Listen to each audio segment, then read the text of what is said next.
கர்த்தருடைய வசனத்தை நாம் கேட்க போகிறோம். ஆண்டவர் ரொம்ப நல்லவருங்க.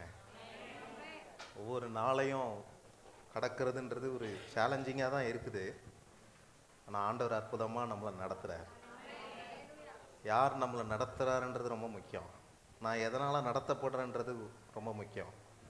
கர்த்தர் உன்மேல் கண்ணை வைத்து உனக்கு ஆலோசனை சொல்லி நீ நடக்க வேண்டிய வழிகளை உனக்கு காண்பிக்கிற தேவனாக இருக்கிறார் என்பதை அறிந்து கொண்டா நவம்பர் மாதம் மட்டும் இல்லை, எத்தனை மாதத்தை வேணாலும் கடக்க முடியும். அருமையான எனக்கு ஃபோன் பண்ணாங்க. ஃபோன் பண்ணி அவங்க சொன்ன ஒரு காரியம், ஆண்டவரே இதெல்லாம் நான் நடக்குமா அப்படின்னு நான் எதிர்பார்த்து ஆண்டவர்கிட்ட ஜெபம் பண்ணேன். ஆனால் ஆண்டவர் அற்புதமான வாசல்களை திறந்தார். அவங்க சாட்சி சொல்லுவாங்க ஒரு நாட்களில், யாருன்னு சொல்ல விரும்பலை. ஆனால் அப்படிப்பட்ட சாட்சிகளை கேட்க ஆண்டவர் உதவி செய்தார். கடந்த மாதத்தில் கடைசி வாரத்தில் நான் பிரசங்கம் பண்ணும்போது எல்லாரும் வந்து சொன்னாங்க. அந்த பிரசங்கத்தை முடிக்கும்போதே ஒரு சிஸ்டர் வந்து சொன்னாங்க, நான் இப்படி ஆண்டவருக்கு நான் முதலாவது ஆண்டவரை வைக்க அடையாளமாக நான் சில காரியத்தை செஞ்சுருக்கேன் பாஸ்டர், செஞ்சேன், இனியும் நான் செய்வேன். ஆண்டவரை முதலாவது வச்சு நான் கொடுக்குற காரியமாக இருக்கட்டும், எல்லாத்துலேயும் ஆண்டவரை முதலாவது வச்சு நான் எல்லாமே செய்கிறேன் பாஸ்டர் அப்படின்னு சொல்லி அவங்க சொன்னதை கேட்டு எனக்கு ரொம்ப சந்தோஷமாக இருந்துச்சு. சரி, ஆண்டவர் சொன்ன வார்த்தைக்கு ஒரு இது இருக்குன்னு. ஆனால் வீட்டுக்கு போன பிறகு யூடியூப்பில் ஒரு கமெண்ட் வந்துச்சு, முதலாவதுன்னு சொல்கிறியேடா, நீ அவரை முதலாவது வைக்கிறியாடா அப்படின்னு ஒரு கமெண்டில் போட்டிருந்தாங்க. நீ முதலாவது கொடுக்குறியா, நீ முதலாவது வைக்கிறியா அப்படின்னு ஒரு கமெண்ட் வந்துச்சு.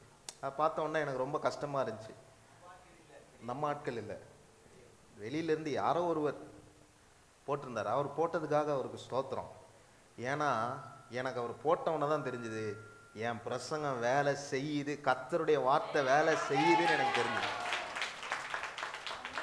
அப்போ நான் ஒருவரை சந்திக்க நேரிடும் போது அவர்கிட்ட நான் போய் பேசினேன். அவர்கிட்ட கேட்டேன், இந்த மாதிரி ஒருத்தர் யூடியூப்பில் கமெண்ட் போட்டார், எனக்கு கஷ்டமாக இருக்குது. அப்போ அவர் சொன்ன ஒரு வார்த்தை, நீங்கள் அவங்க இவங்க போடுறாங்கலாம் நீங்கள் பேசுகிறதெல்லாம் நீங்கள் நிறுத்திடாதீங்க, நீங்கள் பேசுகிற மாதிரியே பேசுங்க, நீங்கள் என்ன ஆண்டவர் சொல்கிறாரோ அதை நீங்கள் சொல்லி தான் சொல்கிறீங்க, அது எங்கள் வாழ்க்கையில் ஒரு இம்பேக்டை க்ரியேட் பண்ணுது, அதனால் நீங்கள் பேசுகிறத நிறுத்திடாதீங்கன்னு சொன்னார்.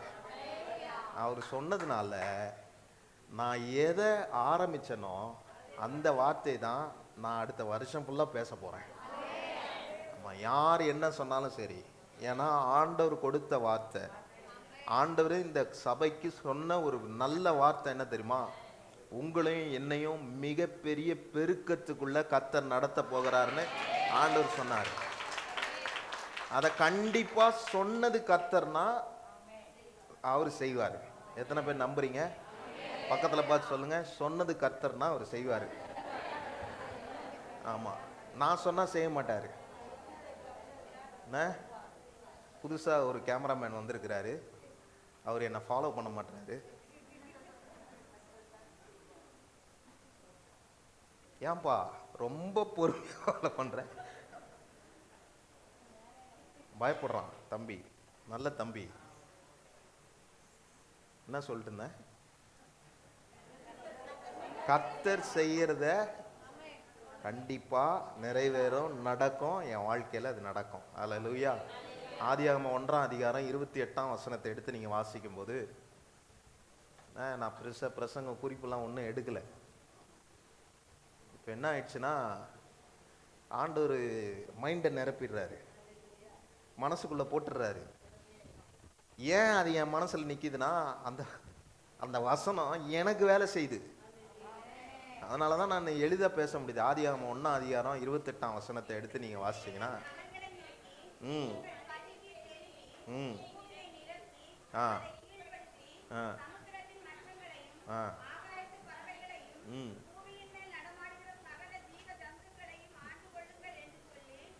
தேவன் அவர்களை ஆசீர்வதித்தார். ஆண்டவர் ஒரு மனுஷனுக்கு பாருங்க என்ன சஃபசிகேட்டடான வாழ்க்கைன்னு யோசிச்சு பாருங்க. மனுஷனை உண்டாக்குறதுக்கு முன்னாடியே எல்லாத்தையும் தோட்டத்தில் எல்லாத்தையும் உருவாக்கி வச்சிட்டாரு. எல்லாத்தையும் உருவாக்கி வச்சுட்டு ஆதாமி ஏவாளையும் கொண்டு வந்து தோட்டத்தில் விட்டு, நீ ஒன்றும் செய்ய வேணாம்பா, நீ ஒன்றுமே செய்யாத, நான் சொல்கிறத மட்டும் செய். என்ன சொன்னார்? நீ பழுகி பெருகி பூமியை நிரப்புங்க. இப்போ நான் ஒன்றும் செய்ய வேண்டாம்னு நான் உங்களை சொல்கிறதுனால நீங்கள் அதை தவறாக புரிஞ்சிக்க கூடாது. பழுகி பெருகி பூமியை நிரப்புங்கன்ற ஆசீர்வாதத்தை கர்த்தர் ஆதாம் ஏவாளுக்கு மாத்திரம் கொடுக்கல, எனக்கும் கொடுத்துருக்கிறார். பக்கத்தில் பார்த்து சொல்லுங்க, உங்களுக்கு கொடுத்துருக்கிறார். ஆமாம், நிஜங்க, உங்களுக்கு கொடுத்துருக்கிறாரு. ஆமாம், பழுகி பெருகி பூமியில் நிரப்புங்கன்னு சொல்கிறதுல ஆண்டவர் இந்த விஷயத்தை பல பேர் பலவிதமாக கிரிட்டிசைஸ் பண்ணலாம், அது என்ன சொல்கிறது, கிண்டல் கேலி பண்ணலாம். ஆனால் இதை நான் பெருக்கோன்னு சொல்கிறது வெறும் ஆசீர்வாதத்தை மாத்திரம் பேசிட்டு வெறும் ப்ராஸ்பரிட்டி ப்ரீச்சராக நான் இருக்க விரும்பலை. ப்ராஸ்பரிட்டி ப்ரீச்சர்னு என்னை யார் சொன்னாலும் சரி, ஆனால் ஆண்டவர் எனக்கு சொன்னதை மாத்திரம்தான் நான் உங்களுக்கு சொல்லுவேன். ஆண்டவர் என்ன சொல்கிறாரு? நான் உனக்கு சரீரத்தில் உனக்கு பணம் கொடுப்பேன், உனக்கு சோறு போடுவேன், உன்னை நான் நல்லா வச்சுப்பேன், இப்படி மட்டும் சொல்லலை. ஆண்டவர் என்ன சொல்கிறாரு? ஆவி, ஆத்துமா, சரீரம், இந்த 3 நிலையிலையும் உங்களையும் என்னையும் பெருக பண்ண கர்த்தர் விரும்புகிறார். அல்லேலூயா. வெறும் சைஸில் மட்டும் பெருசாகிட்டு போகிறது இல்லை, அது பெருசாகணும் தான். ஒரு மாதிரி பார்க்குறீங்க என்ன, பெருசாகணும் தான், இல்லைன்னு சொல்லலை. ஆனால் ஆத்துமாலையும் நம்மளுடைய ஸ்பிரிச்சுவல் லைஃப்லையும் நம்ம பெருசாக கர்த்தர் விரும்புகிறார். அல்லேலூயா. அதை நினச்சி தான் ஆண்டவர் கடந்த மாதத்தில் நமக்கு சொன்ன வார்த்தைகள் நீங்கள் ஞாபகம் வச்சுருக்கிறீங்களா இல்லையான்னு தெரியல. ஆனால் மறுபடியும் நான் சொல்கிறேன், சொல்லி ரொம்ப போர் அடிக்காதீங்க பாஸ்ட்டுன்னு சொல்லாதீங்க. புதுசாக சில பேர் வந்திருப்பீங்க, அவங்களுக்கும் தெரியாததுனால இந்த வார்த்தைகளை சொல்கிறேன். ஆண்டவர் நம்முடைய வாழ்க்கையில் பெருக்கத்தை கொண்டு வர வேண்டுமானால் அவர் சில முறைமைகளை வைத்திருக்கிறார்.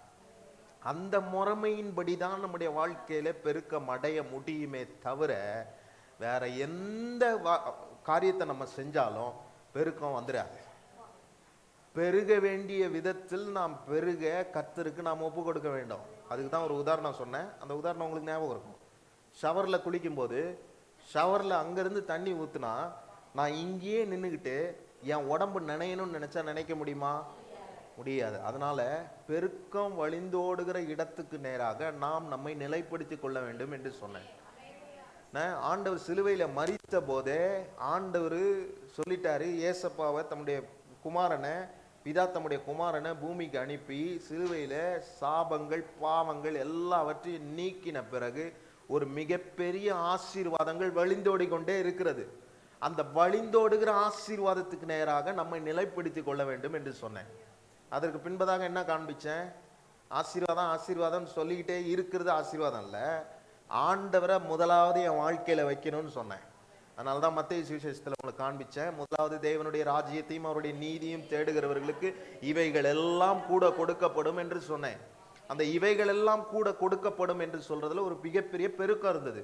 அப்ப நான் இவைகள் எல்லாம் கூட கொடுக்கப்படும் என்ற நிலையை நான் அறிந்து கொள்ளும் போது முதலாவது நான் என்ன செய்யணும்? என்னுடைய நேரத்தில் நான் கர்த்தருக்கு முதலிடம் கொடுக்கணும்னு சொன்னேன்.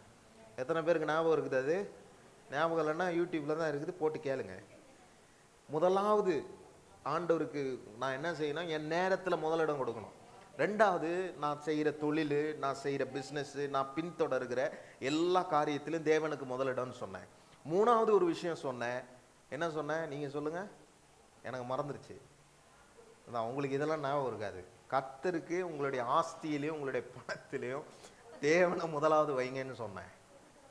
அதுக்கு ஒரு உதாரணத்தை காமிச்சேன். தசம பாகம் என்று இருக்கிறது. அதில் நீங்கள் கொடுக்க வேண்டிய விஷயத்தில் நீங்கள் உண்மையாக இருக்கும்போது, கர்த்தருக்கு கொடுக்குற விஷயத்தில் நீங்கள் சரியானதை செய்யும்போது கண்டிப்பாக ஒரு பெருக்கத்தை ஆண்டவர் கொண்டு வர்றார். அப்போ இன்னைக்கு நம்ம என்ன பார்க்க போகிறோம்னா, வேகமாக பார்த்துட்டு நான் முடிக்க விரும்புகிறேன். இன்னைக்கு ஆண்டவர் ஒரு காரியத்தை சொல்கிறார். முதலாவது தேவனுடைய ராஜ்யத்தையும் தேவனுடைய நீதியையும் நீங்கள் உங்கள் வாழ்க்கையில் தேடுகிறவர்களாய் நீங்கள் இருக்கிறீர்கள் என்றால், ஆண்டவர் இன்றைக்கு சொல்லிக் கொடுக்கக்கூடிய ஒரு காரியம், யோவான் 14ஆம் அதிகாரம் 15ஆம் வசனத்தை நீங்கள் எல்லாரும் இணைந்து நாம் சேர்ந்து வாசிக்க போகிறோம். John chapter 14 verse 15. எல்லாரும் சேர்ந்து வாசிக்கலாமா? எல்லாரும் சேர்ந்து வாசிக்கலாமா? அன்பாய் இருந்தால்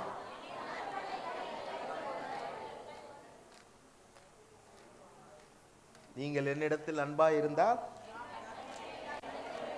என் கட்டளைகளை என் கற்பனைகளை கை கொள்ளுவீர்கள். அப்படின்னா இதுல என்ன சொல்றாருன்னா, நம்ம வாழ்க்கையில ஆசீர்வாதம் வேணும், பெருக்கம் வேணும். நமக்கு ஆசீர்வாதம் வேணான்னு நம்ம யாரும் சொல்ல போறது இல்லை. எனக்கு எல்லா விதத்துலையும் ஆசீர்வாதம் வேணும், என் வாழ்க்கை நல்லா இருக்கணும். நான் ஆசீர்வாதம் இப்படி எடுத்துங்க, நான் நல்லா ஆகணும்னு ஆண்டவர் நினைக்கிறார் எல்லா விஷயத்திலையும். Not only in material blessings, எல்லா விஷயத்திலையும் நான் நல்லா ஆகணும்னு நினைக்கிறேன்.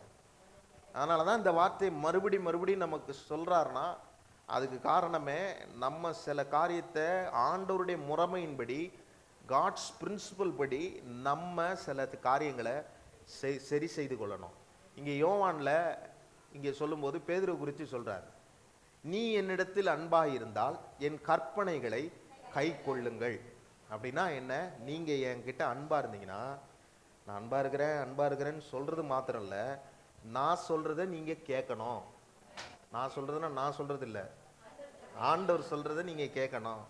ஆண்டவர் சொல்லி கொடுக்குற கற்பனைகள்னா வசனத்துக்கு கீழ்ப்படியணும்னு சொல்றார். இன்னைக்கு நான் பேச போறது இதுதான். உங்க வாழ்க்கையில தேவனை முதலாவது வைக்கிறேன், தேவனுடைய ராஜ்யத்தை முதலாவது வைக்கிறேன், அவருடைய நீதியை தேடுறேன்னு நீங்க சொல்றீங்கன்னா, முதல்ல உங்க வாழ்க்கையில தேவைப்படுற விஷயம் என்னன்னா, முதல்ல இல்ல, இது நாலாவது காரியம். நாலாவதா உங்களுக்கு தேவைப்படுற விஷயம் என்னன்னா, ஆண்டவருக்கு கீழ்ப்படியணும்.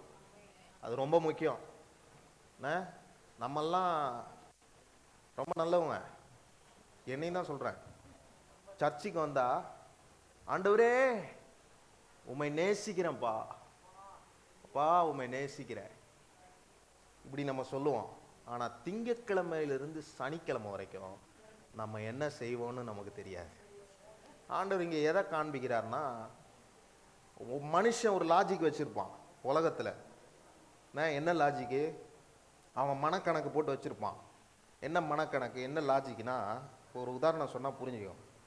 ஒரு கணவன் மனைவி எடுத்துங்க. ஒரு கணவன் இருக்கிறாருன்னா, மனைவி கிட்ட போய் என்ன சொல்லுவாரு? மனைவியை காக்கா பிடிக்கணும், இல்லை வேற ஏதாவது ஒரு விஷயம் நடக்கணும் அவங்களுக்குன்னா என்ன சொல்லுவாரு? I love you darling, honey, இப்படிலாம் சொல்லுவாங்க. என்ன நீங்க நீங்க நீங்க பாக்குறத பார்த்தா என்ன எங்களெல்லாம் யாரும் அப்படி சொன்னதில்லை பாஸ்டர் அப்படின்றீங்களா? அந்தமா பாருங்க, அப்படி இல்லை. மனுஷன் ஒரு லாஜிக் வச்சிருப்பான். ஏதாவது ஒன்று செய்யணும்னா அவங்க கிட்ட போய் அவங்ககிட்ட ஐ லவ் யூ, நான் உன்னை உண்மையா நேசிக்கிறேம்மா, உன்னை காட்டிலும். பாருங்க, ஒரு கான்ஃபரன்ஸ் போயிருந்தேன். சென்னையில் இருக்கும்போது ஒரு கான்ஃபரன்ஸ் போயிருந்தேன். அந்த கான்ஃபரன்ஸில் ஒரு பாஸ்டர் ப்ரீச் பண்ணுறாரு. Every pastor should tell your wife that you are loving your wife அப்படின்னாரு. எல்லா போதவர்களும் நீங்கள் ஊழியம் அலையாம உங்க மனைவியை பார்த்து, மனைவிகளே இல்லை மனைவியை பார்த்து ஐ லவ் யூன்னு சொல்லுங்க. அந்த வார்த்தை அது சொல்றதுனால என்ன ஆயிட போகுது? உங்க கணவன்கிட்ட உங்க மனைவிட்ட சொல்லணும். அதை ரொம்ப அதை சொல்ல வேண்டியதா இருக்குது பாருங்க சில நேரத்தில். ஐ லவ் யூன்னு சொல்லுங்க. அதனால என்ன ஆயிடுது? இன்னைக்கு வீட்டுக்கு போய் நீங்க உங்க கணவனையும் மனைவியோ பார்த்து ஐ லவ் யூன்னு சொல்லுங்க. அதை என்ன சொல்ல வரேன்னா, மனுஷன் ஒரு லாஜிக்கை வச்சிருக்கிறான். என்ன பாஸ்டர் ஐ லவ் யூன்னு சொல்லுங்கன்னு சொல்றீங்க, லாஜிக்குன்னு ஏதோ சொல்றீங்களே பாஸ்டர்னு யோசிக்கிறீங்க. மனுஷன் செய்யறத அவன் செய்யணும் தான், இல்லைன்னு சொல்லலை.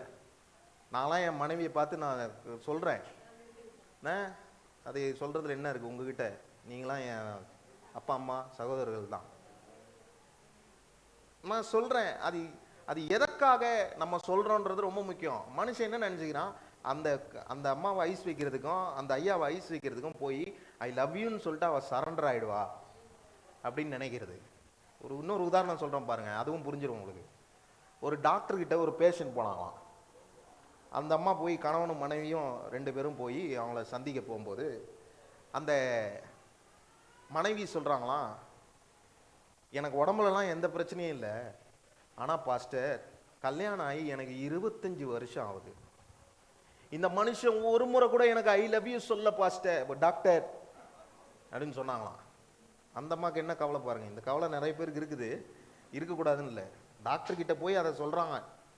அதை சொல்லும்போது அந்த டாக்டருக்கு அவர், ஐயோ நான் வேற சிகிச்சை பண்ண வந்தேன், ஆனால் இந்த அம்மா என்ன வேற மாதிரி மாத்துது நினைச்சிட்டு அந்த டாக்டர் சொல்றாங்களாம், யோ ஏன்பா இப்படி சொல்லாம இருக்கிற. மறுபடியும் இந்த அம்மா அழுதுதான், பாஸ்டர் கல்யாணத்துக்கு முன்னாடி என்கேஜ்மெண்ட் ஆச்சு பாஸ்டர், என்கேஜ்மெண்ட்ல இருந்து கல்யாணம் வரைக்கும் ஐ லவ் யூ ஹனி டார்லிங்னு கூப்பிட்டாரு பாஸ்டர்.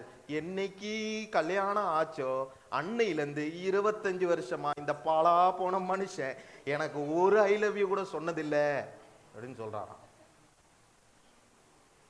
இப்ப பாருங்க, அந்த டாக்டருடைய லாஜிக் என்ன சொல்லி கொடுக்குறாருன்னு பாருங்க. எதுக்கியா இது, ஒரு ஐ லவ் யூ சொல்லிட்டா அது பாட்டு போயிடும். அதை நீ கத்த வச்சுக்கிட்டு, அதை நீ கூட வச்சுக்கிட்டு, நீ இந்த மாதிரி ஒரு வாழ்க்கை உனக்கு வேணுமா? ஒரு ஐ லவ் யூ சொல்லிடியா? இது மனுஷன் சொல்ற லாஜிக். நான் சொல்றது புரியுதா? மனுஷன் சொல்ற லாஜிக். நான் பேசுறது எனக்கு நீங்க எப்படி எடுத்துக்கிறீங்கன்னு எனக்கு தெரியல. நீங்க உங்க மனைவி கிட்ட போய் ஐ லவ் யூ சொல்லாதீங்கன்னு நான் சொல்லலை. அது சொல்றது நடிப்புன்னு சொல்லலை. மனுஷனுடைய லாஜிக்கை பேசிட்டு இருக்கிறேன் நான். தயவுசெய்து நல்லா புரிஞ்சுங்க. பாஸ்டர் இதை சொல்லிட்டாரு, இந்த சபையில் இதெல்லாம் சொல்றாங்கன்ட்டு நீங்க ஒரு மாதிரி நினைச்சுக்காதீங்க. இந்த ஐ லவ் யூன்ற, அது ஐ லவ் யூன்னு நான் சொல்றது, அது சரி இப்படி பேசிக்கலாம். நான் உங்களை நேசிக்கிறேன், உன் மேல நான் அன்பா இருக்கிறேம்மா. கணவன் மனைவியை பார்த்து, மனைவிமா நான் உன் மேல அன்பா இருக்கிறேம்மா அப்படின்னு சொல்லிட்டு அவங்க அதுல திருப்தி ஆயிடுவாங்க. கணவனா இருக்கட்டும் மனைவியா இருக்கட்டும், அவங்க சொல்றதுல திருப்தி ஆயிடுவாங்க. ஆனா அன்பை எப்படி வெளிப்படுத்தி காட்டணும்னா, அன்பா இருக்கிறேன் அன்பா இருக்கிறேன் அன்பா இருக்கிறேன்னு சொல்றது மாத்திரம் இல்ல, அந்த அன்பா இருக்கிறேன்னு சொன்னா அந்த அன்பா இருக்கிறவங்களுக்கு என்ன செய்யணும்ன்றது ரொம்ப முக்கியம். கணவன் மனைவி பார்த்து சொல்லுவாங்க, என்கிட்ட உனக்கிட்ட பிடிக்காத விஷயம் நிறைய இருக்கு. யாரு? கணவன் மனைவி கிட்ட பிடிக்காத விஷயம் நிறைய இருக்கு. என்னென்னு நீங்களே கணக்கு போட்டுங்க. கணவன் மனைவி பார்த்து சொல்றது, மனைவி கணவனை பார்த்து, உங்ககிட்ட என்னெல்லாம் பிடிக்காது இருக்கு தெரியுமா? எனக்கு உன்னை பிடிக்கும், ஆனா நீ செய்யற பத்தியா சில வேலைகள் அது எனக்கு பிடிக்கவே பிடிக்காது அப்படின்னு சொல்லுவாங்க.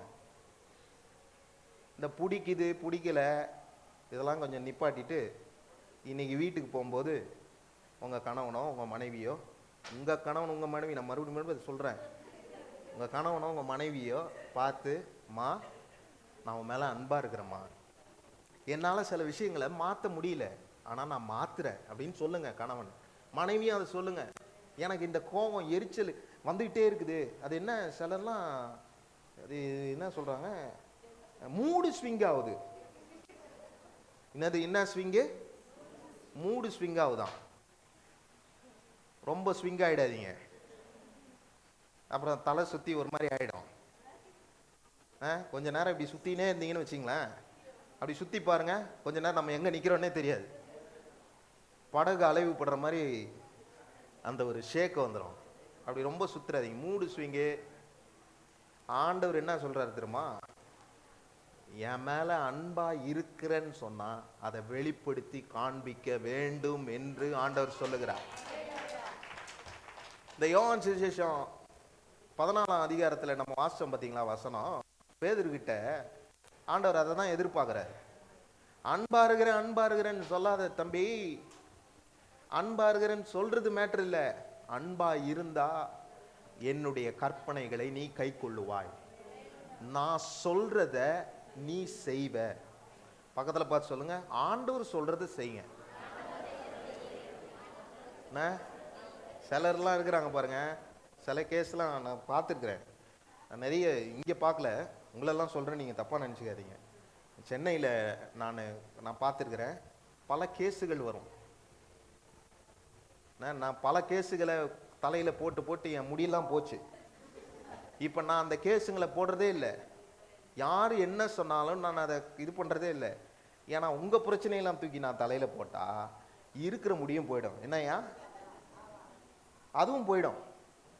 அதுக்காக பிரச்சனைகளை போட மாட்டேன்ல. எனக்கு ஃபோன் பண்ணி நிறைய பேர் பேசுவாங்க, அவங்களுக்காக நான் ஜெபிக்கிறேன், ஜெபிக்காம இல்லை. ஆனால் அதை என் தலையில் தூக்கி போட்டுக்க மாட்டேன். என்ன சொல்ல வந்தேன்னா, சில கேஸ் எப்படி இருக்குன்னா, சில கேஸ் எனக்கு எப்படி வந்துச்சுன்னா, ஆர்வமாக இருக்கிறீங்க, எனக்கு கொஞ்சம் மறந்துச்சு, ஒரு நிமிஷம். சில சில கேஸுன்னு சொன்னால் நீங்கள் அதை தவறாக எடுத்துக்காதீங்க. அது என்ன சொல்கிறது, தகவல் செய்கிறவங்க, புகார் கொடுக்க வர்றவங்க, அது எப்படி அவங்க சொல்கிறாங்கன்னா, பாஸ்டர் இந்த பொம்பளை இருக்கிறாளே, இந்த பொம்பளை சாரி இந்த பெண் இருக்கிறாளே, இந்த பெண் இவள் என்ன செய்கிறாள்னா, எல்லாத்தையும் செஞ்சுட்டு நான் உன் மேலே அன்பாக இருக்கிறேன்னு சொல்கிறா, ஆனால் எதையுமே செய்ய மாட்டா. அதுக்கு ஒரு கதை சொல்கிறா. என்ன கதை தெரியுமா? நான் உன் மேலே அன்பாக இருக்கிறேனா இல்லையான்னு கடவுளுக்கு தெரியும், ஆண்டவருக்கு தெரியும். ஏங்க ஆண்டவர் இழுத்து விடுறீங்க? அது ஆண்டவருக்கு தெரியும். ஆண்டவருக்கு தெரியுது. ஆண்டவருக்கு எல்லாம் தெரியும். ஆண்டவருக்கு மறைவா ஒண்ணுமே இல்லை. பாதாளத்துக்கு கீழே போனாலும் அங்கேயும் இருக்கிறேன்றாரு. அவருக்கு எல்லாம் தெரியும். நீங்க வெளிப்படுத்துறீங்களான்றது தான் முக்கியம். எத்தனை பேருக்கு நான் சொல்றது புரியுது? ஆண்டவருக்கு தெரியும். அது கர்த்தருக்கு தெரியுமா? நான் உன் மேல அன்பா இருக்கிறேன்னா இல்லையான்னு ஆண்டவருக்கு தெரியும். தெரியுமா? நான் உன் மேல எவ்வளவு அன்பு வச்சிருக்கேன் தெரியுமா? அதெல்லாம் நம்பிராதீங்க மக்களே. அப்படி சொல்லிட்டு ஆண்டவருக்கு தெரியும், ஆண்டவருக்கு தெரியும். நானா இருந்தா என்ன தெரியுமா சொல்லியிருப்பேன்? என் வாழ்க்கையில இப்படி நடக்கல. நானா இருந்தா என்ன சொல்லுவேன்? ஆண்டவருக்கு தெரியறது இருக்கட்டும், முதல்ல நீ அன்பா இருக்கிறேன்னு எனக்கு தெரியட்டான். எனக்கு தெரிஞ்சா போதும், குடும்ப வாழ்க்கை அமோகமா இருக்கும். ஆண்டவர் என்ன சொல்லி கொடுக்குறாரு? உன் லைஃப்ல இன்க்ரீஸ் வேணும், பெருக்கம் வேணும்னு நம்ம நினைச்சு ஆசீர்வாதம் வேணும்னு போராடுறதில் விட்டுட்டு ஆண்டவர் என்ன சொல்லி கொடுக்குறாரு? கர்த்தருடைய வார்த்தைக்கு கீழ்ப்படியுங்கள் அப்படின்னு சொல்றார். ஆண்டவருடைய வசனத்துக்கு கீழ்ப்படிந்திருங்கள்.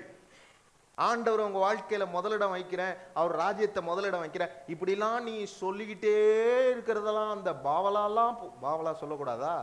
நீங்க சொல்லிக்கிட்டே இருக்கிறதெல்லாம் போதும். அதை கொஞ்சம் நிப்பாட்டிட்டு, if you are saying that, நீங்க அதை சொல்றீங்கன்னா அதை செய்கிறவங்களா இருங்கன்றதை ஆண்டவர் இன்னைக்கு காலையில் நமக்கு சொல்லி கொடுக்குறாரு.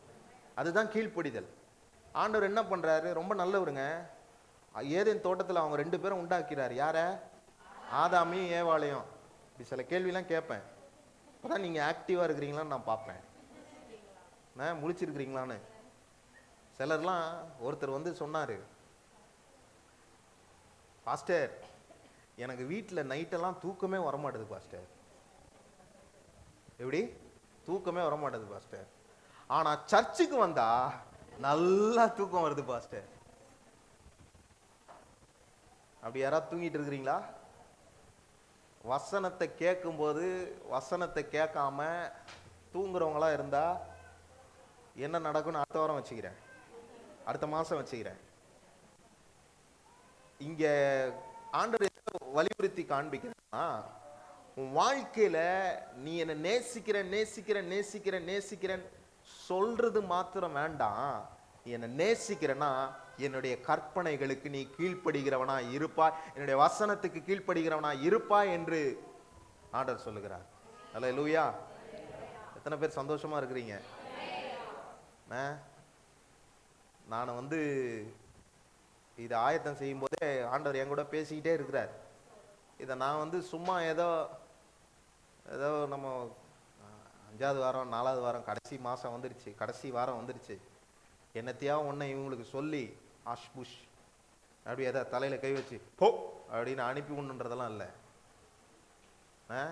என்கிட்ட ஆண்டவர் என்ன சொல்லியிருக்கிறாரோ அதை தான் நான் செய்வேன். எனக்கு இது கஷ்டமானது தான், இது செய்யறது ஈஸி கிடையாது. நீங்கள் ஒரு வேளை நினச்சிக்கலாம், இதெல்லாம் என்ன ஒரு வார்த்தையா, இது பேசுறதுலாம் என்ன, இதுக்காக எவ்வளோ தியானிக்கணும், எவ்வளோ உட்காரணும், ஆண்டவரே என்ன சொல்கிறீங்கன்னு கேட்கணும், என்ன பண்ணணும், அதே இடத்துல குடும்பத்தையும் பார்க்கணும், இதெல்லாம் பெரிய கஷ்டமான ஒரு வேலையை செய்கிறேன். நான் எனக்கு ஈஸியான வேலை ஒரு ஆண்டவர் கொடுத்துட்டாருன்னு வச்சுங்க, ஒன்றும் இல்லைப்பா, நீ போ சர்ச்சுக்கு வர்றவங்களெல்லாம் கூப்பிடு, எல்லார் வாயிலையும் 2 சொட்டு டானிக்கை ஊற்று. அந்த 2 சொட்டு டானிக்கை ஊற்றிட்டேன்னா அவங்க வாழ்க்கையில் இருக்கிற எல்லா பிரச்சனையும் சரியாயிடும். இப்போ ஒரு கதை ஞாபகம் வருது. எங்கள் சென்னையில் மோர் மார்க்கெட்னு ஒன்று இருக்குது. அங்கே என்ன பண்ணுவாங்கன்னா, அவன் டானிக் எடுத்து வச்சுட்டு, இதை 3 சொட்டு குடிச்சிங்கன்னா போதும், உங்கள் வாழ்க்கையில் உங்கள் சரீரத்தில் இருக்கிற கேன்சராக இருக்கட்டும், எதுவாக இருக்கட்டும், எல்லா வியாதியும் சரியாயிடணும்னா போய் வாயை பொழந்துட்டு நிற்பாங்க. அந்த 3 சொட்டு டானிக்கு அதில் ஒன்றும் ஆயிடாது. ஆனால் அப்படி ஆண்டவர் இந்த சர்ச்சில் நீங்கள் வர்றவங்களுக்கெல்லாம், உங்களுக்கு வியாதியா, பிரச்சனையா, போராட்டமா, தூக்கம் இல்லையா, என்கிட்ட வாங்க. எனக்கு ஈஸியான வேலைங்க. நான் உட்காந்துட்டு ஆளுக்கு வாயில் 2 சொட்டு விட்டு எல்லாம் சரியாயிடும். சென்னையில் ஒரு காஸ்பல் மீட்டிங் நடந்துச்சு. அந்த காஸ்பல் மீட்டிங்கில் ஒரு துண்டு கர்ச்சீப் கொடுத்தாங்க. இந்த கர்ச்சீப்பை எங்கெல்லாம் தேய்க்கிறீங்களோ அங்கெல்லாம் வியாதிகள் குணமாயிடும். அதெல்லாம் ஒன்றும் ஆகாது. நான் எழுதி தரேன். ஆண்டவர் வசனம் தான் என் வாழ்க்கைக்கு நல்ல மருந்தா இருக்கிறது. இதை என் வாழ்க்கையில நான் இதை அனுபவிக்க ஆரம்பிச்சிட்டேன்னா என் வாழ்க்கை சரியாயிடும். ஆண்டவர் பெருக்கத்தை கொடுத்துருவார்.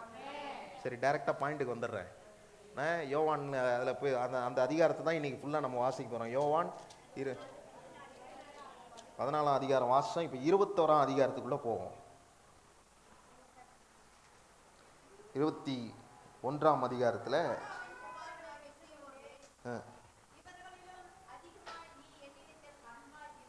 என்னம்மா டக்குன்னு எண்டுக்கு போயிட்டீங்க?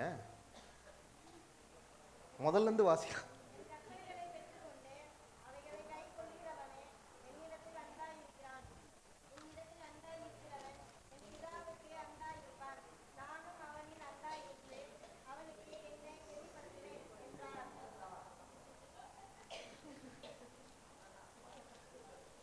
புது புது பிரசங்கமா வருது, தெரியல.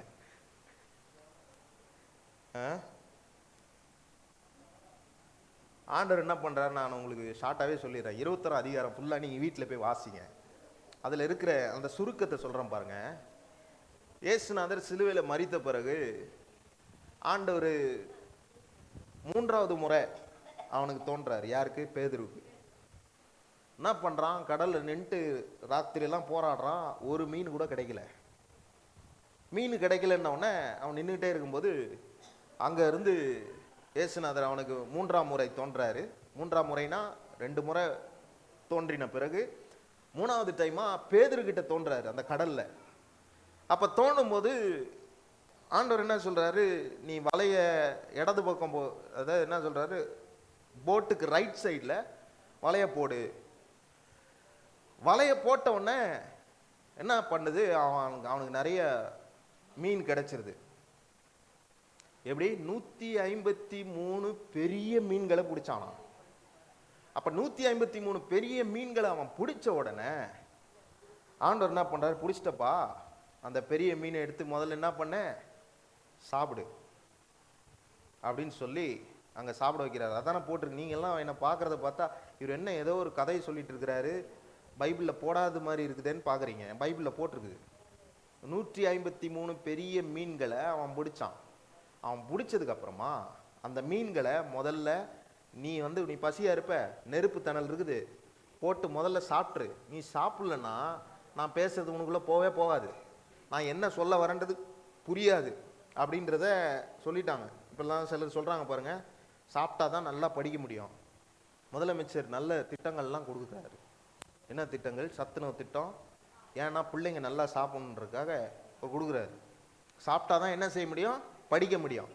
அதைத்தான் இங்கே ஆண்டவர் சொல்றாரு, நீ சாப்பிடாம இருக்கிற, ராத்திரியெல்லாம் வேலை செஞ்சு டயர்டா இருக்கிற, நீ டயர்டா இருந்தது இல்லாம உன் கூட இருக்கிறவங்களாம் டயர்டாக்கி வச்சிருக்கிற. அதனால என்ன பண்ணு, முதல்ல சாப்பிட்ரு. சாப்பிட வச்சிட்டாரு. இப்ப சாப்பிட வச்சுட்டு தான் அவனுக்கு சில விஷயத்த சொல்லி கொடுக்குறாரு. அதுல இருந்து வாசிங்க. ஆ ஆ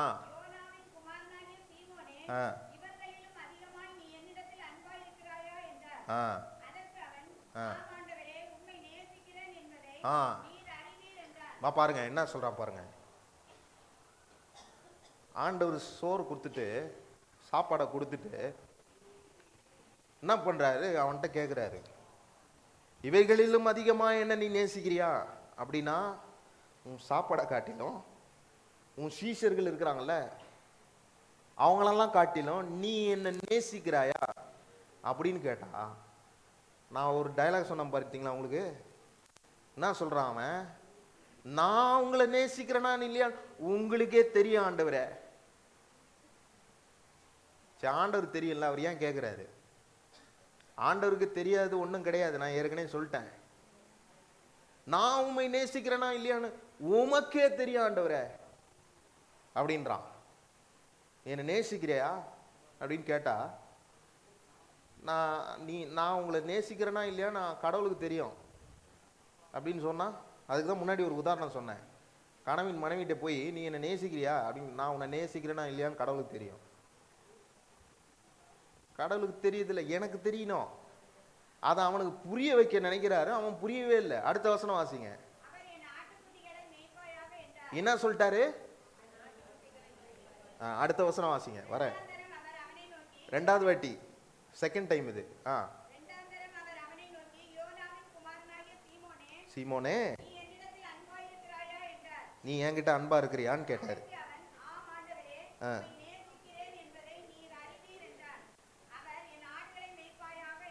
என்ன சொல்றாரு? நீ என்ன நேசிக்கிறியான்னு ரெண்டாவது வாட்டி கேட்கும்போது, ரெண்டாவது வாட்டி அவன் என்ன சொல்றான்? ஆமா ஆண்டவரே. நம்ம சொல்லுவோம் பாருங்க, திங்கள்ல இருந்து சனி வரைக்கும் வேற, சண்டே காலையில வந்தோன்னா ஐ லவ் யூ ஜீசஸ், நான் உண்மை நேசிக்கிறேன், நான் உண்மை நேசிக்கிறேன்னு சொல்ற மாதிரி இவன் சொல்றான். ரெண்டாவது வாட்டி கேட்கும் போதும் இன்னும் அவனுக்கு புரியல. என்ன புரியலன்றத சொல்றேன், இன்னும் அவனுக்கு புரியல. நம்ம மறுபடியும் கேட்கிறேன், நீ என்ன நேசிக்கிறியா? நீ என்ன நேசிக்கிறியா? நேசிக்கிறேன்னு சொல்லாத, நேசிக்கிறேன்னா அதை செஞ்சு காட்டணும் அப்படின்றத அவனுக்கு வலியுறுத்துறாரு. மறுபடியும் அடுத்த வசனம் வாசிங்க.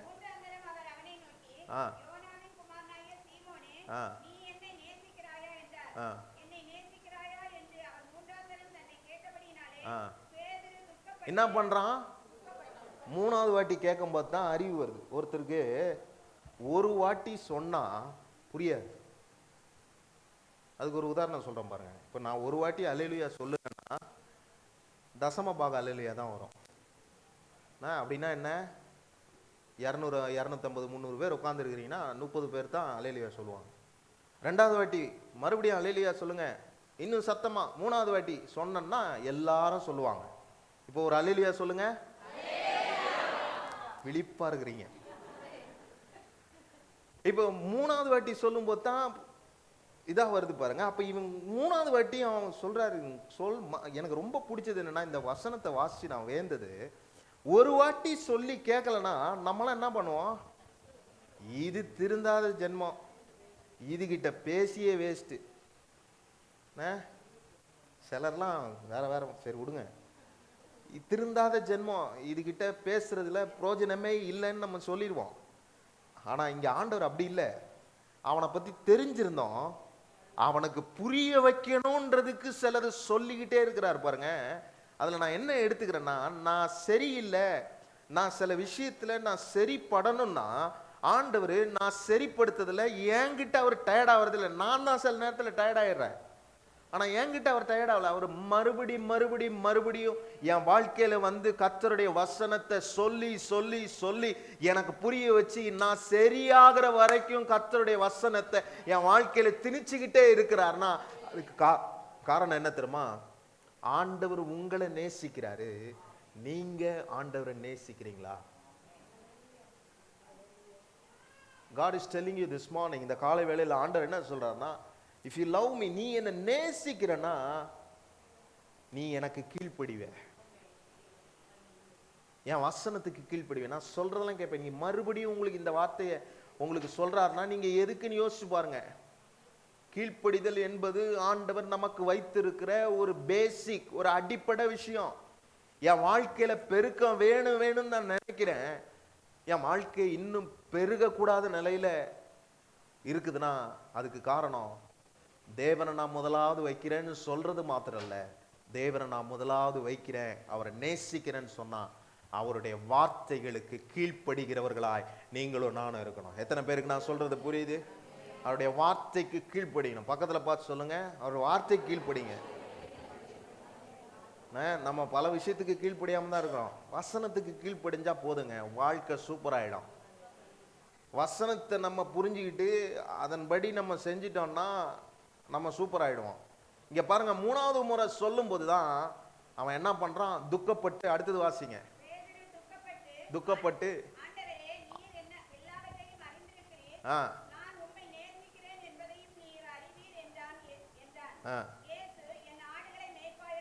மறுபடியும் என்ன சொல்றாரு பாருங்க, 3வது முறையும். எவர் நீ என்ன நேசிக்கிறேன்னு சொல்ற, ஆனா நீ என்ன நேசிச்சதுன்னா நான் சொல்றதை நீ செஞ்சிருப்ப. மீன் பிடிக்கிறது உன் வேலை இல்லையா? ஆத்துமாக்களை பிடிக்கிறது தான் உன் வேலை. நான் உன்னை மீன் பிடிக்க சொன்னா போட்டிருக்கான்னு கேட்காதீங்க, அதுதான் அதனுடைய பொருள். அதான் நான் ஆடுகளை மேய்ப்பாயாக, ஆடுகளை மேய்ப்பாயாக 3 முறை சொல்லும் போதும் புரியல. அவனுக்கு கொடுத்த வேலை என்ன? ஆண்டவருக்காக ஆத்துமாக்களை சேர்ப்பதுதான், சபைகளை கட்டுவதுதான். இதுதான் அவனுக்கு கொடுத்த வேலை. ஆனா அவன் என்ன பண்றான்? 3.5 வருஷம் ஆண்டவர் கூட இருந்துட்டு, சீஷனா இருந்துட்டு, எத்தனை வருஷம் கிறிஸ்தவர்களா நம்ம இருந்தாலும் 3வது முறையும் ஆண்டவர் சொன்னாலும் அவனுக்கு ஒன்றும் புரியல. அவன் ஆண்டவர் சொன்னதை மீறி வேற வேலையை செஞ்சுக்கிட்டு இருந்தான். பக்கத்துல பார்த்து சொல்லுங்க, ஆண்டவர் சொல்றதை செய்யுங்க. ஆண்டவர் சொல்றதை நம்ம செய்யறதில்ல. என்ன பாட்டு பாடினா, வாக்கு தத்தத்தை நமக்கு கொடுத்திருக்கிறார், வாக்கு தத்தங்களை நமக்கு சொல்லி இருக்கிறார். அதான் பாரு, கைத்தட்டி பாடி மகிழ்ந்திருப்போம், கர்த்தர் சமூகத்தில் களி கூறுவோம், களி கூறுவோம், களி கூறுவோம், கர்த்தர் சொன்ன வாக்கு தத்தத்தை சொல்லி மகிழ்வோம். ஏன் சொல்றேன்னா, கர்த்தர் சொன்ன வாக்கு தத்தத்தை நம்ம சில நேரத்தில் நினைக்கிறது இல்லை. அதை நினைக்கிறதே இல்லாதனால அதுக்கு நான் கீழ்ப்படுகிறதே இல்லை. ஆண்டவர் இந்த காலை வேளையில நமக்கு ஞாபகப்படுத்துற ஒரு காரியம், ஆண்டவரை முதலாவது வைக்கிறீங்க. இஃப் யூ லவ் ஜீசஸ், என்னை நேசிக்கிறாய்னா கர்த்தர் சொல்லுகிற வார்த்தைக்கு அப்படியே கீழ்ப்படிய வேண்டும் என்று ஆண்டவர் இந்த காலை வேளையில சொல்லுகிறார். அல்லேலூயா. பெருக்கத்தை காண வேண்டுமானால் கர்த்தர் சொல்லுகிற வார்த்தைக்கு அப்படியே கீழ்ப்படிய வேண்டும். கீழ்ப்படியவில்லை என்றால் நீங்க உலகத்துல சொல்லுவாங்க பாருங்க, அது என்ன சொல்லுவாங்க, கீழ்ப்படியில ஃபர்ஸ்ட் காலை வைக்கணும், அதை காலை வச்சா தான் மேல்படிக்கு போக முடியும் அப்படின்னு சொல்லுவாங்க. நம்ம கீழ்ப்படியிலேயே காலை வைக்கிறது இல்லை. எதை சொல்ல வரேன்னா, ஆண்டவருக்கு கீழ்ப்படுகிறதுல ஒரு ஸ்டெப்பு கூட எடுத்து வைக்கிறது இல்லை. அப்புறம் எப்படி மேல்படிக்கு போக முடியும்? மேல்படி என்றால் உயர்வு, ஆசீர்வாதம், பெருக்கம். கர்த்தருக்கு கீழ்ப்படிந்தால் என்னை உயர்த்துகிற கர்த்தர் என்னை ஆசீர்வாதமாய் வைப்பார், என்னை நல்ல நிலைக்கு கொண்டு வைப்பார். நான் அனுபவிச்சு தான் சொல்றேன். ஏன்னா ஆண்டவர் சொன்ன வார்த்தைக்கு நான் அப்படியே கீழ்ப்படிஞ்சு இந்த திருப்பூருக்கு வந்தேன்.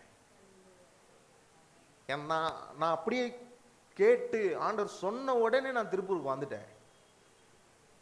எனக்கு குடும்பம் இல்லையா, எனக்கு பிள்ளைகள் இல்லையா, எனக்கு அம்மா இல்லையா, எனக்கு எல்லாரும் இருக்கிறாங்க. ஆனாலும் நான் செஞ்ச ஒரு காரியம், எனக்கு நான் சாக்கு போக்கெல்லாம் சொல்லலைங்க. சாக்கு எனக்கு பேச தெரியாது, எனக்கு இது தெரியாது, அது தெரியாது, எனக்கு உண்மையிலே எதுவுமே தெரியாது. ஆனா ஆண்டவர் சொன்ன உடனே நான் அதுக்கு கீழ்ப்படிஞ்சு இன்னைக்கு திருப்பூருக்கு வந்ததுனால எனக்கு உங்களுக்கு தெரியுதா இல்லையான்னு எனக்கு தெரியல, ஆனா எனக்கு சில விஷயங்கள் தெரிகிறது. கர்த்தர் என்னை உயரத்தின் பாதையில் நடத்தி கொண்டு செல்லுகிறார் என்பதை நான் அறிந்திருக்கிறேன். அதற்கு மிகப்பெரிய காரணமே கர்த்தர் சொன்ன வார்த்தைக்கு அப்படியே கீழ்ப்படிந்து. அங்க போனா இந்த பிரச்சனை ஆயிரும், பிசாசு சொல்றான், அங்க போனா இதாயிரும் அதாயிரும், அங்க போயிட்டேன்னா நீ என்னது மாமனார் வீட்டில் போய் இதாயிட்டேன்னுவாங்க, நீ அங்க செட்டில் ஆயிட்டேன்னுவாங்க, அப்படி பேசுவாங்களாக்கும் இப்படி பேசுவாங்களாக்கும், என்னென்னமோ சொல்றான் பிசாசு. ஆனா ஆண்டவர் சொன்ன வார்த்தைகளை நான் கேட்டதுனாலே இன்னைக்கு என்ன ஒரு நாவு கூட குற்றப்படுத்த முடியாத நிலைக்கு கர்த்தர் வைத்திருக்கிறார். ஆனால் அதற்கு காரணம் என்ன? கர்த்தர் சொல்லுகிற வார்த்தைக்கு கீழ்ப்படிந்ததுனால. ஹல்லேலூயா. எத்தனை பேருக்கு நான் சொல்றது புரிஞ்சுது? அவ்வளவுதான், இன்னைக்கு முடிஞ்சிச்சு. இதுக்கு மேல உங்களுக்கு நான் போட முடியல. இன்னைக்கு ஒரே விஷயம், என் வாழ்க்கையில பெருக்கம் வரணும்னா நான் செய்ய வேண்டிய காரியம், நான் ஆண்டவருடைய வார்த்தைக்கு, அவருடைய கற்பனைகளுக்கு, கட்டளைகளுக்கு நான் கீழ்ப்படுகிறவனாக இருக்கணும். வாழ்க்கையில பெருக்கம் வேணும்னு நீங்க நினைக்கிறீங்களா? இன்னைக்கு நான் சொல்றேன், நான் வர்ற 2026ஆம் ஆண்டு முழுவதுமே ஆண்டவர் எனக்கு சொல்லியிருக்கிறார், இந்த வசனங்களை எடுத்து போதி. இந்த வசனம் தான் ஜனங்களுடைய வாழ்க்கையில பெருக்கத்தை உண்டாக்கும்.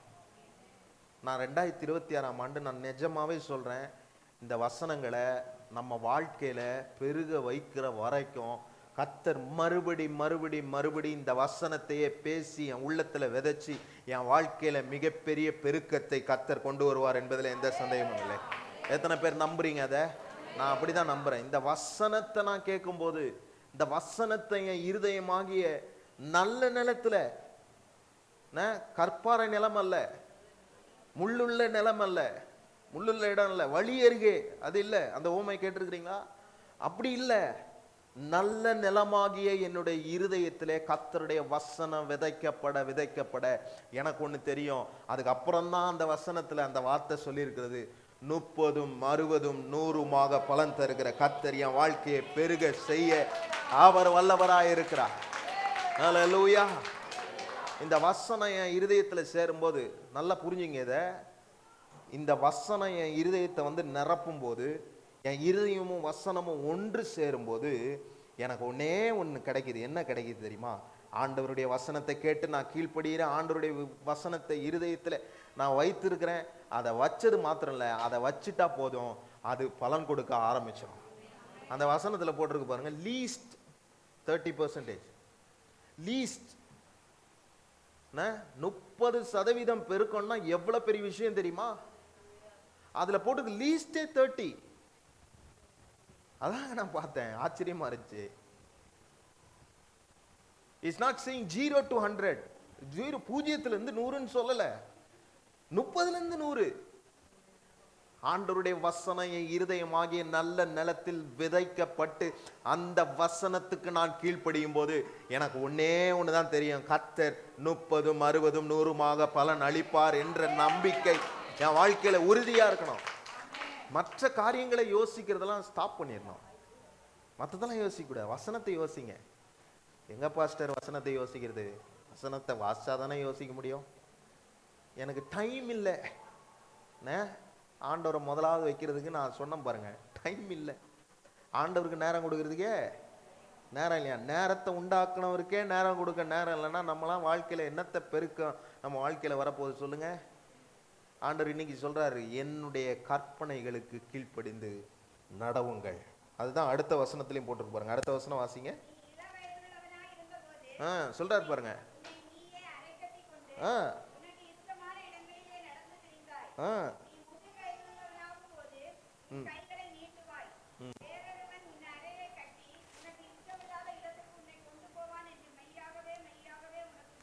மெய்யாகவே மெய்யாகவே ஆண்டவர் நமக்கு என்ன சொல்றாரு? உன் இளம் வயசுல நீ இஷ்டம் போல சுத்தின, அப்ப நீ என் கண்ட்ரோல்ல இருந்த. நான் சொல்றது புரியுதா? உன் இஷ்டம் போல சுத்தினாலும் அலைஞ்சு திரிஞ்சாலும் you are in my hand, என்னுடைய கண்ட்ரோலுக்குள்ள இருந்த. ஆனா முதிர் வயது ஆகும்போது உன் இஷ்டம் போல இருக்கணும்ன்றது இல்ல, உன் இஷ்டம் போல இருந்தா பிசாசு உன்னை இஷ்டம் இல்லாத இடத்துக்கு கொண்டு போவான். எத்தனை பேருக்கு நான் சொல்றது புரியுது? கர்த்தருக்கு முதிர் வயதுல, நம்முடைய வாழ்க்கையில முதிர் வயதுனா வயசானவங்க நினைக்க கூடாது. வயசு சொல்லட்டுமா? முதிர் வயதுனா வயசானவங்களுக்கு இந்த வசனம் இல்ல. ஒரு பருவத்தை விட்டு அடுத்த பருவத்துக்கு செல்ற வரைக்கும், அடுத்த பருவத்துக்கு முன்னாடி இருக்கிற லைஃப் உன் இஷ்டம் போல நீ இருந்திருப்ப. அது வரைக்கும் நீ என் கண்ட்ரோலுக்குள்ள இருந்த. ஆனா அந்த பருவத்தை தாண்டுகிற நிலையில இருந்து உன் இஷ்டம் போல உன் வாழ்க்கையை நீ நடத்தி கொள்ள வேண்டும் என்று நினைத்தால் அந்த வாழ்க்கை உன் இஷ்டம் போல பிசாசு எங்கேயோ கொண்டு போயிடுவான். நான் சொல்றது எத்தனை பேருக்கு புரியுது? வாலி பிள்ளையெல்லாம் இருக்கிறீங்களா? இதெல்லாம் உங்களுக்கு உங்களுக்கு உங்களுக்கு ரொம்ப அவசியம். இஷ்டம் போல நான் சுத்துவேன், என் இஷ்டம் போல என் வாழ்க்கையை தெரிஞ்சு கொள்வேன், என் இஷ்டம் போல நான் இருப்பேன்னு சொல்லி உங்க இஷ்டத்துக்கு ஏற்றவாறு சில வேலைகளை செய்து கொண்டு இருந்தீங்கன்னா அதை பிசாசு எளிதா தூக்கிட்டு போயிடுவான். ஏன்னா கர்த்தருக்கு அது பிரியம் இல்லை. ஆண்டவருடைய இஷ்டம் என்னன்றதை கண்டுபிடிக்கிறது தான் உங்களுடைய வேலை. வாலி பிள்ளைகளுக்கும் நான் சொல்றேன் இதை. வாலிப தம்பி மாறு, அக்கா மாறு, தங்கச்சி மாறு, எல்லாருக்கும் தான் சொல்றேன். என் இஷ்டம் போல நான் இருந்துக்குவேன், என் இஷ்டம் போல என் வாழ்க்கையை நான் தெரிந்து கொண்டு போவேன்னு போனா என் கண்ட்ரோலை மீறி நீங்க போறீங்க. இன்னைக்கு ஆண்டவர் மறுபடியும் ஏன் இந்த வார்த்தைகளை வசனங்களை சொல்றாரு தெரியுமா? அவர் அவருடைய கண்ட்ரோலுக்குள்ள நம்மளை வைக்கணும்னு நினைக்கிறார். எத்தனை பேர் நம்புறீங்க? இந்த காலை வேளையில கைகளை உயர்த்தி ஒரு நிமிஷம் சொல்லுங்க, ஆண்டவரே என் வாழ்க்கை உம்முடைய கண்ட்ரோலை மீறி போகக்கூடாதுப்பா. இஷ்டமானதை நான் செய்கிறேன், இஷ்டமானதை நான் செஞ்சுக்கிட்டு என் வாழ்க்கை வீணாக்கிடக்கூடாது. ஆண்டவரே உமக்கு பிரியமானதை செய்ய எங்களுக்கு கற்றுத்தாரும். நாங்க இதுக்கு முன்னாடி எப்படி போயிருந்தாலும் சரி, ஆனா இப்போ எங்களை அப்படி பண்ணுங்கப்பா. அல்லேலூயா. இஷ்டமானதை செய்யறத அதுதான் அரை கட்டி கொண்டான்னா, அதுல வஸ்திரத்தை குறித்து அதுல சொல்லி இருக்கிறது, வஸ்திரத்தை குறித்து அதுல சொல்லப்பட்டிருக்கிறது. ஆனா நம்ம இன்னைக்கு நம்ம வாழ்க்கையை அதுல ஒப்பிட்டா நிச்சயமாகவே ஆண்டவர் ஒரு மிகப்பெரிய பெருக்கத்தை நம்முடைய வாழ்க்கையில கொண்டு வருவார். எத்தனை பேர் நம்புறீங்க? இன்னைக்கு ஒன்றும் பெரிய கஷ்டமான சப்ஜெக்ட்லாம் இது கிடையாது. எத்தனையோ முறை நீங்க கேட்டிருப்பீங்க, கீழ்ப்படிங்க, ஆதாமேவளை வச்சு பேசியிருப்பாங்க, பல விஷயங்களை வச்சு பேசியிருப்பாங்க. ஆனா இந்த யோவான் 21 அதிகாரம் எதுக்கு எழுதப்பட்டிருக்கிறது தெரியுமா? எனக்கு தான் எழுதப்பட்டிருக்கு. அப்படி நீங்க சொல்லுவீங்களா? சொல்லுங்க. எழுதப்பட்டிருக்கு. எதை காண்பிக்கிறார்? Not only saying that you love me, என்னை நேசிக்கிறேன்னு சொல்றது மாத்திரம் இல்ல, என்னை நேசிக்கிறேன்னு நீ உண்மையா சொல்றனா, என் மேல அன்பு கூறுறேன்னு நீ உண்மையா சொல்றனா, என்னுடைய கற்பனைகளுக்கு கீழ்ப்படியுங்க, எனக்கு கீழ்ப்படிவீர்கள், சொன்னதை அப்படியே செய்வீர்கள். எத்தனை பேர் இந்த காலை வேளையில உங்க இடத்துல எழும்பி நின்று ஒரு அர்ப்பணிப்போடு ஆண்டவருடைய சமூகத்துல, நீங்க சும்மா சொல்றதா இருந்தா உட்காந்துங்க, ஒரு அர்ப்பணிப்போடு உணர்ந்து ஆண்டவருடைய சமூகத்துல இந்த காலை வேளையில சொல்லுங்க, ஆண்டவரே நான் உம்மை நேசிக்கிறேன் என்று நாங்க வெறுமையா சொல்லலப்பா, நாங்க உம்மை நேசிக்கிறோம்னு சொல்றதை நாங்க வெளிப்படுத்தி காண்பிக்க எங்களுக்கு உதவி செய்யுங்க ஆண்டவரே. நல்ல கைகளை உயர்த்தி ஆண்டவரை பார்த்து சொல்லுங்க, ஆண்டவரே ஜீசஸ் we love you, நாங்க உங்களை நேசிக்கிறோம்ப்பா, அதை நாங்க வெளிப்படுத்தி காண்பிக்கணும் ஆண்டவரே. நாங்க கீழ்ப்படிதலின் மூலமாக ஆண்டவரே, கீழ்ப்படியாதவர்களாக அல்ல, கீழ்ப்படுகிற பிள்ளைகளாக நாங்கள் இருக்க எங்களை ஒப்பு கொடுக்கிறோம் ஆண்டவரே. நாங்க கீழ்ப்படியாத பிள்ளைகளாக இனி இருக்க வேண்டாம். உம்முடைய வார்த்தைக்கு நாங்கள் கீழ்ப்படியணும் ஆண்டவரே. எங்க இருதயமாகிய நல்ல நிலத்துல உம்முடைய வார்த்தை விதைக்கப்பட எங்களுக்கு ஒண்ணுதான் தெரியும், எங்களை பெருக பண்ணுகிற கர்த்தர் எங்களை பெருக செய்வீர் என்ற நம்பிக்கை எங்க வாழ்க்கையில இருக்கிறது ஆண்டவரே. இந்த வசனத்துக்கு கீழ்ப்படி எங்களை ஒப்பு கொடுக்கிறோம், உம்முடைய வார்த்தைக்கு கீழ்ப்படி எங்களை ஒப்பு கொடுத்து நாங்கள் செபிக்கிறோம் ஆண்டவரே. ஹல்லேலூயா. அன்பான வாலிப பிள்ளைகளுக்காக எல்லாரும் ஜெபம் பண்ணுங்க. ஆண்டவரே, வாழ்க்கை இஷ்டம் போல வாழ்ந்து கொள்ளலாம், இஷ்டம் போல போலாம், இஷ்டம் போல வரலான்னு அவங்க நினைச்ச வாழ்க்கை இன்றோடு முடிவடையட்ட ஆண்டவரே.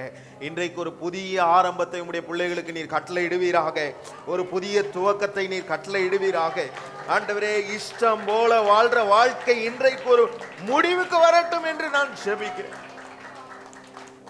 அப்படி ஒரு மாற்றத்தை நீங்க தாங்க ஆண்டவரே. ஹல்லேலூயா. நான் நம்புறேன் இந்த நாட்களிலே வாலிபர்கள் மத்தியிலே ஒரு பெரிய மாற்றத்தை கர்த்தர் காண்பிக்க போகிறார். ஹல்லேலூயா. 2026ஆம் ஆண்டிலே நம்முடைய சபை வாலிபர்களை நீங்கள் எல்லாரும், யாரெல்லாம் உங்க பிள்ளைகளை நீங்க பேசுனீங்களோ, யாரெல்லாம் உங்க பிள்ளைகளை நீங்க அவமானப்படுத்தினீர்களோ, யாரெல்லாம் உங்க பிள்ளைகளை நீங்க ஒரு மாதிரி நினைச்சீங்களோ, இது திருந்தாத கேஸ் நினைச்சீங்களோ, ஆண்டவர் இந்த காலை வேளையில உங்களுக்கு சொல்ற ஒரு அற்புதமான வார்த்தை, அந்த திருந்தாத கேஸ், அந்த ஒண்ணு இல்லாத கேஸ் தான் கர்த்தர் உயரத்திலே தூக்கி வைக்க போகிறார். 2026ஆம் ஆண்டிலே நம்முடைய சபையிலே அதை நாம் பார்க்க போகிறோம். ஹல்லேலூயா. ஆவியில உணர்ந்து சொல்றேன், வாலிப பிள்ளைகளுடைய ஆவிக்குரிய வாழ்க்கையில ஒரு பெருக்கத்தை கர்த்தர் கட்டளையிட போகிறார். ஹல்லேலூயா. இதுவரைக்கும் சுருக்கம், சிறுமை, குறைவு எல்லாம் இருந்தது. ஆனா இந்த காலை வேளையில ஆவிக்குரிய நிலையில கர்த்தர் வாலிபர்கள் மத்தியில ஒரு மிகப்பெரிய பெருக்கத்தை இந்த தேசத்துல, இந்த பட்டணத்துல கட்டளையிட கர்த்தர் செய்ய போகிறார். ஹல்லேலூயா. எல்லா வேசித்தனங்கள் எல்லாம் ஒளிஞ்சு மாறி போக போகிறது. கர்த்தர் அப்படியே செய்வார். ஹல்லேலூயா.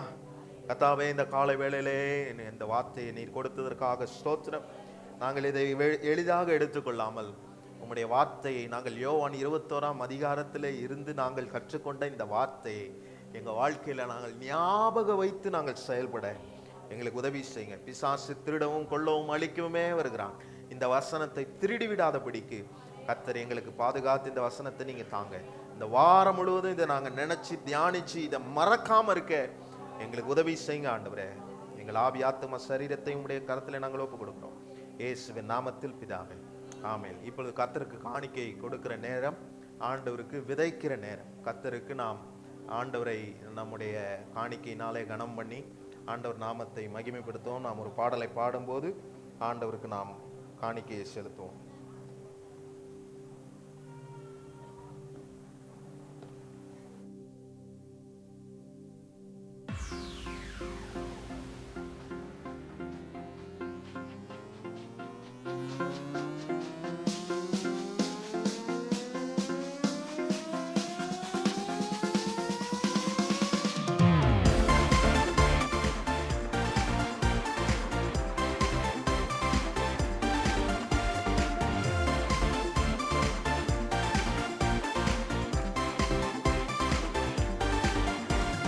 பலிகள் செலுத்திய நாங்கள் ஆலயம் கூடி வந்தோம்.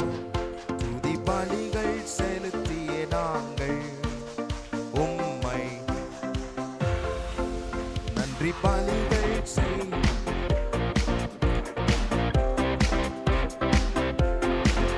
துதி பலிகள் செலுத்திய நாங்கள் உம்மை சொல்லுங்க. கர்த்தர் செய்த நன்றி செலுத்த வந்தோம். நம்மை மறவா அவர் கிருபை எண்ணி துதிக்க வந்தோம்.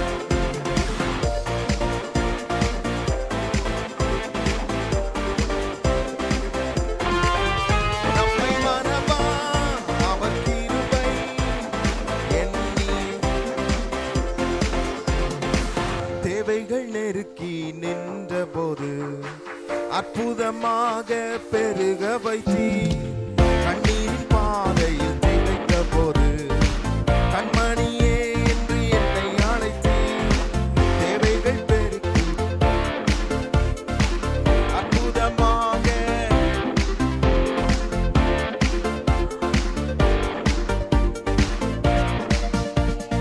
எல்லாரும் உயர்த்துவோம். கர்த்தர் செய்த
நீ செய்திருக்கிற செய்கிற நன்மைகள் நாங்கள் அதை நினைக்கிறோம். கர்த்தர் இன்னைக்கு எங்களோடு கூட பேசி இருக்கிறதை நாங்கள் நினைக்கிறோம். ஆண்டவரே, நீர் எவ்வளவு நல்லவரா இருக்கிறீர். 3 முறை பேதுருக்கு சொன்னது போலவே இன்றைக்கு எங்க வாழ்க்கையில நாங்க போய்கொண்டிருக்கிற திசைகளை ஆண்டவரே, சத்துரு இழுத்து போய்கொண்டிருக்கிற திசைகளை நாங்கள் மாற்றி எங்கள் திசையை நாங்கள் நேராக்குகிறோம். கீழ்ப்படிதல் என்பது ஒரு கிறிஸ்தவனுடைய வாழ்க்கையில அடிப்படையான ஒன்று. எங்க வாழ்க்கையை பெருக விடாம சத்துரு கீழ்ப்படியாமையினாலே எங்களை ஆண்டவரே ஒரு தரித்திரத்தில் வைத்திருக்கிறான். ஆனால் இன்றைக்கு நாங்கள் வசனத்தை கேட்கிற போதே எங்களுக்கு ஒரு நம்பிக்கை, கர்த்தர் இதை எங்களுக்கு சொல்லியிருக்கிறீர். ஆனால் நீர் சொல்லுகிறவர் அல்ல, எங்க வாழ்க்கையில அப்படியே நிறைவேற்றுகிற நல்ல தேவனா இருக்கிறீர் ஆண்டவரே. நீர் செய்கிறவர், மனுஷனை போல நீர் அல்ல, நீர் செய்கிற தேவன். கர்த்தாவே, இந்த காலை வேளையில எங்களை நாங்கள் முழுமையாய் அர்ப்பணித்து நாங்கள் செபிக்கிறோம். போக்கிலும் வரத்தில் எங்களை பாதுகாத்துக் கொள்ளும். உம்முடைய பிள்ளைகளை நீர் பத்திரமாய் இந்த மழை நேரத்திலும் ஆண்டவரே ஆவலோடு உம்மை தேடி வந்த உம்முடைய பிள்ளைகளை ஆண்டவரே நீ திருப்தியாக்கி அனுப்புகிறதற்காக ஸ்தோத்திரம். இன்னும் அவங்க வாழ்க்கையில எல்லா காரியங்களும் நேர்த்தியாய் நடக்க உதவி செய்யுங்க. கொடுத்த காணிக்கைகள் தசம பாகங்களை ஆசீர்வதிக்கிறோம். உம்முடைய பிள்ளைகள் ஆண்டவரே இது நிமித்தம் ஒரு மிகப்பெரிய பெருக்கத்தை இந்த வருகிற ஆண்டிலே அவர்கள் காண உதவி செய்யுங்க. அநேகர் ஹை ப்ரமோஷனுக்கு போக உதவி செய்யுங்க ஆண்டவரே. அநேகரை இன்னும் தடுத்து நிறுத்துகிற ஸ்தோத்திரம் சத்துருவின் கிரியைகள்லாம் அகன்று போவதாக என்று நான் ஜெபிக்கிறேன். எல்லா உயர்வுகளும் உடைய பிள்ளைகளுக்கு வர நாங்கள் ஜெபிக்கிறோம் ஆண்டவரே. எங்களை தாழ்த்தி ஒப்பு கொடுக்கிறோம். பத்திரமா வந்த மாதிரி பத்திரமா கொண்டு போங்க. உங்களுடைய கரத்துல ஒப்பு கொடுக்கிறோம் இயேசுவின் நாமத்தில் பிதாவே, ஆமென். என் ஆத்துமாவே கர்த்தரை என் ஆத்துமாவே கர்த்தரை ஸ்தோத்திரம். கர்த்தர் செய்த சகல உபகாரங்களே மறவார். ஆமென். நம்முடைய கர்த்தராகிய இயேசு கிறிஸ்துவினுடைய கிருபையும் பிதாவாகிய தேவனுடைய அன்பும் பரிசுத்த ஆவியானவருடைய அந்யோன்ய ஐக்கியமும் இங்கே வந்திருக்கிற எங்களை ஆன்லைன்ல பார்த்து கொண்டிருக்கிற எல்லாருடைய வாழ்க்கையிலும் தங்கி தரித்திருப்பதாக. ஆமென். God bless you. God be with you. Thank you.